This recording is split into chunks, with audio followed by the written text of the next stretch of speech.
amigos do Covil Rubro-Negro, tudo bem com vocês? No Maracanã, nos embalos de sábado à noite, penúltima rodada da Taça Guanabara, adivinha o resultado? Flamengo 2-0 em cima do Vasco, está a um passo de se tornar campeão da Taça Guanabara. O fato é que o Mengão já está na semifinal do Campeonato Carioca. Antes de falar sobre mais uma porrada na baranga bacalhoesca, eu preciso lembrar você que já está disponível o clube de membros aqui do Covil Rubro-Negro. Não deixe de assinar, tem 3 níveis para você escolher: R$ 2,99, R$ 6,99 e R$ 14,99 por mês, cada um com o seu número incrível de vantagens. Tem um grupo no WhatsApp só para você trocar ideia com outros membros espalhados pelo planeta Terra, leitura e resposta prioritária de comentários, um selinho para mostrar quanto tempo você colabora com o canal que mais cresce no YouTube, vídeos que só quem é membro consegue ver, vídeos que quem é membro chega primeiro, chega na frente e já vê.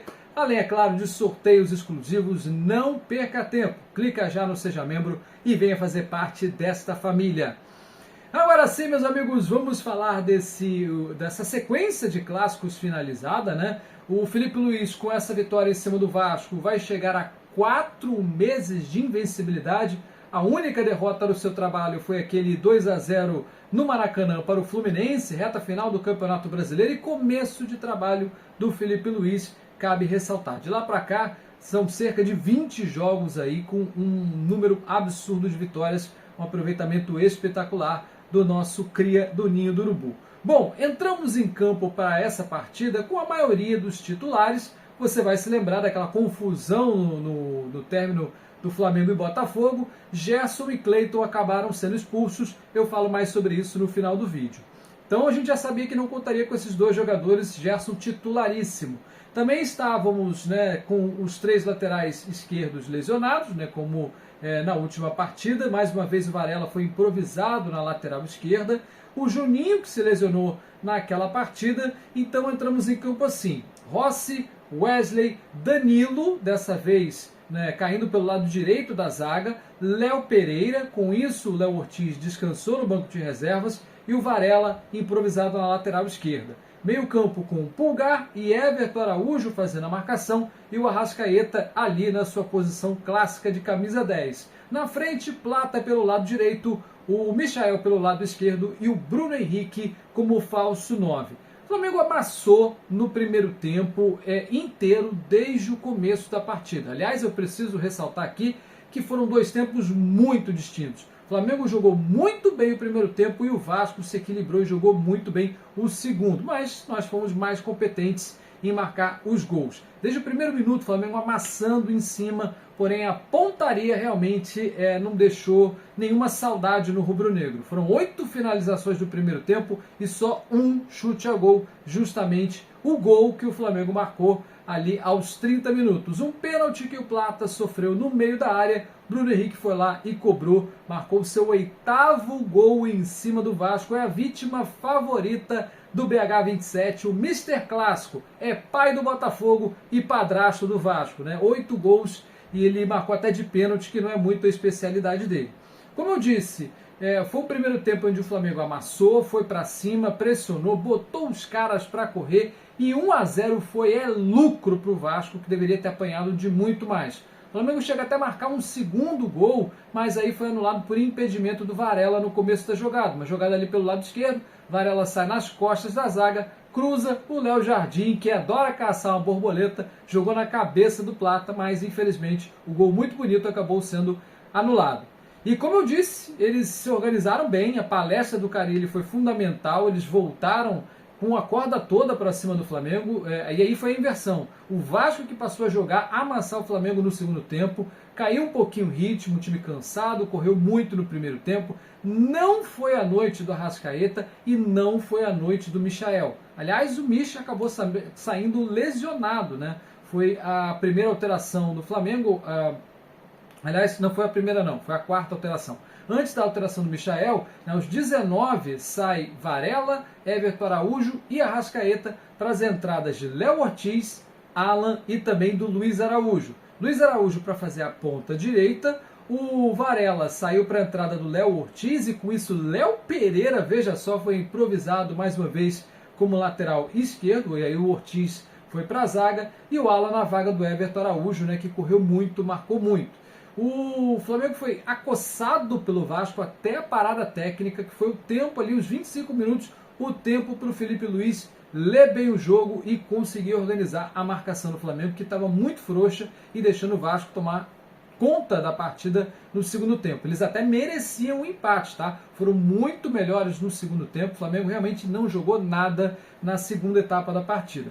Aí vem a lesão do Michael, né? Infelizmente, lembrou muito a lesão que ele teve no ano passado na Fonte Nova contra o Bahia, que foi, aliás, a lesão que deixou ele boa parte da temporada indisponível. Vamos torcer para que nos exames de imagem não seja constatado nada mais grave, mas pareceu sim ser uma lesão muscular. Ele sai para a entrada do Everton Cebolinha, que vem do banco para mudar a história da partida. Não estava jogando bem, tá? Não foi um primor de partida do Cebolinha, muito pelo contrário, mas é aquilo, o Wesley, em grande fase, achou o Cebolinha, ele corta para a direita e faz um golaço à la Petkovic, mandou no ângulo do Léo Jardim, que vai ficar procurando essa bola até quarta-feira, meus amigos. E, coincidência ou não, foi no minuto 43 do segundo tempo, né? Isso foi o que ficou na minha cabeça, mais ainda, lembrou demais o gol do Petkovic lá em 2001 no tricampeonato carioca em cima do Vasco. Aliás, o Vasco foi o último a tomar gol do Everton Cebolinha. Veja só, 8 meses sem marcar gol, convivendo com lesões na temporada passada. Bastou aparecer a baranga no caminho que ele foi lá e voltou a marcar, botou no fundo da rede. Ele marcou naquele histórico 6-1 do ano passado pelo Brasileirão. Bom, e aí, para terminar o jogo, né, depois do segundo gol, matando a partida, praticamente eliminando o Vasco da semifinal. O Vasco, nesse momento, né, madrugada de sábado para domingo, o Vasco é o quarto lugar, pode perder essa posição ainda com os jogos da tarde de domingo. Com 45 do segundo tempo, o Felipe Luiz gasta a última alteração, tira o Bruno Henrique para sair aplaudido pela Magnética, que lotou o Maracanã na medida do possível, considerando pré-carnaval, onda de calor no Rio de Janeiro, jogos mais importantes para vir aí na sequência da temporada. E, é claro, dificuldade para voltar no transporte, um jogo que foi adiado das 4h30 para 9h45, você imagina o trabalhador para voltar meia-noite para casa, só tendo talvez o trem e o metrô, e aí, quando chegar no seu bairro, cadê o ônibus para vir para casa, né? Então, realmente um jogo com circunstâncias complicadas para voltar para casa, e o Rubro Negro foi lá e colocou 44 mil torcedores, uma minoria esmagada de vascaínos, que aliás acabaram saindo no confronto. Mais uma vez a Polícia Militar do Rio de Janeiro dando um péssimo exemplo. Teve confusão também no final da partida, e a última alteração do Flamengo aos 45 foi a saída do Bruno Henrique para a entrada do Matheus Gonçalves. Teve até um tempinho ali para mostrar um pouquinho do seu futebol, mas realmente merecia mais minutagem. O nosso camisa 20 entrou com muita vontade. Bom, fiquei de falar sobre as expulsões, né? No relato da súmula, o Gerson foi expulso por trocar empurrões. Na grande verdade, ele foi separar a briga, né? E o Cleiton foi expulso por dar um soco, arrancou o dente do Alexander Barbosa. Bom, piadas à parte, os memes foram maravilhosos, né, sobre o Cleiton. O Gerson está numa situação mais confortável, né? Ele foi denunciado, pegou só a preventiva, né? Só a suspensão automática, perdão, desse jogo. Então, em tese, ele está disponível para pegar o Maricá. Mas o julgamento dos dois atletas expulsos do Botafogo, o Alex Telles e o Barbosa expulso, o Alex Telles denunciado, não chegou a ser expulso na súmula. Esses 4 atletas vão ser julgados na quarta-feira, dia 19, no Tribunal de Justiça Desportivo do Rio. O Cleiton está suspenso preventivamente por 30 dias, o caso dele é mais grave. O Gerson tem aí uma possibilidade de pegar 1 a 3 jogos de pena, claro, sendo punido, o Flamengo vai recorrer, vai tentar entrar com efeito suspensivo, mas de qualquer forma preocupa, porque um joguinho que a gente atuou sem o Gerson, o time foi muito mal, especialmente no segundo tempo, faltou demais o nosso capitão dentro de campo. E quanto ao Cleiton, que para a nossa sorte é reserva, né, entraria em jogos, por exemplo, como esse do Maricá, o Cleiton tem uma situação mais grave, né? Como ele foi flagrado pelas câmeras, né? Uma agressão física que pode ser enquadrada até como lesão corporal grave, A pena dele começa em 4 jogos, pode se estender a 12 ou pode até ser majorada, mas eu acredito que ele deve pegar ali uns 4 a 6 jogos. Vamos ver como é que estará a cabeça dos julgadores, né, os juízes do Tribunal de Justiça Desportiva do Rio. Relembrando, o julgamento na próxima quarta-feira, dia 19. Nesse momento não preocupa, vamos ver como é que vai caminhar dentro do TJD as punições aí de Gerson e de Cleiton. Bom, o Flamengo fecha essa 10ª rodada com 20 pontos. O Volta Redonda vai enfrentar o Sampaio Corrêa nesse domingo. E se não vencer, o Flamengo fica um empate de ser campeão da Taça Guanabara. Já está garantido na semifinal, pega no mínimo o 2º lugar, que dá vantagem de resultados iguais. Nesse momento, né, o Flamengo líder pegaria o próprio Vasco, que é o 4º colocado, em 2 jogos, sempre lembrando. O primeiro jogo deve ser ali sábado de Carnaval, ou a terça, quarta-feira depois do Carnaval, e aí depois na sequência o campeonato estadual vai se afunilando. Mas na semifinal já estamos lá, primeiro classificado, garantido nas semifinais, que é a nossa obrigação. E como eu disse, Felipe Luiz, 4 meses de invencibilidade, é um fenômeno o nosso treinador. Não atuou bem no jogo de hoje, precisou atuar para corrigir, teve ali alguns problemas, mas não foi a melhor das partidas do Felipe Luiz, não. Passou incólume por essa sequência de clássicos, um empate com o Fluminense